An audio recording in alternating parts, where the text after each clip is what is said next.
AFC North with a game to go tonight, but it will not affect the top of the standings where the Browns have taken up shop for the first time since Week 10 of 2014.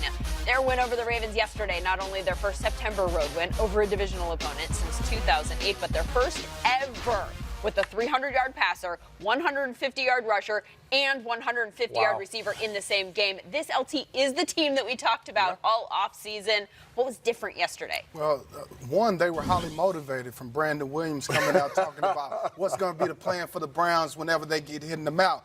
Well, the plan was for the offensive line to accept that challenge and do what they did yesterday and open up huge, massive holes. And listen, they control the line of scrimmage. And when you look at Nick Chubb, he's best when he's able to get downhill, one cut, get downhill, and then this guy breaks so many tackles, Willie. It's really hard to bring him down with one person.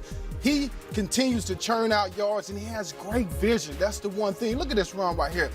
He saw the cutback. A lot of running backs don't even see that cutback once they get up in the hole. So he did a terrific job, obviously, but I love what Nick Chubb said yesterday after the game. He said anybody could have ran through that hole right there. That 88-yard touchdown, the offensive line did a great job, and they just control the line of scrimmage all day. But they need to play like this day in and day out, every game. That's their identity. That's their identity. You know, it keeps them in second and third and manageable situations so Baker Mayfield can have success with quick passing. 39 fantasy points for Nick Chubb yesterday. Last Browns running back with that many, Peyton Hillis, 2010. Got to go way back. How about the defense, Willie?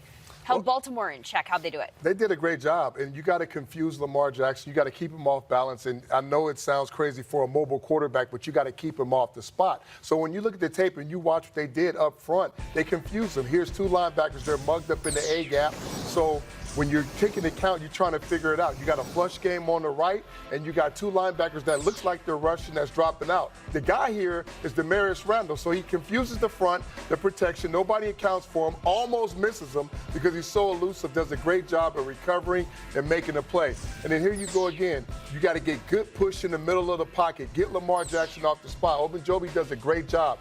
Myles Garrett on the outside. His job, do not get out of control. Keep leverage. Keep the quarterback on your inside shoulder. He did a great job. Compare that, and when you put that with great coverage on the back end, you got quarters too high. All the receivers are taken. Everybody's accounted for. You want to force him to throw the ball to the check down, break up, make the tackle. Same look, but it's not quarters. Right here is cover 2, Tampa 2.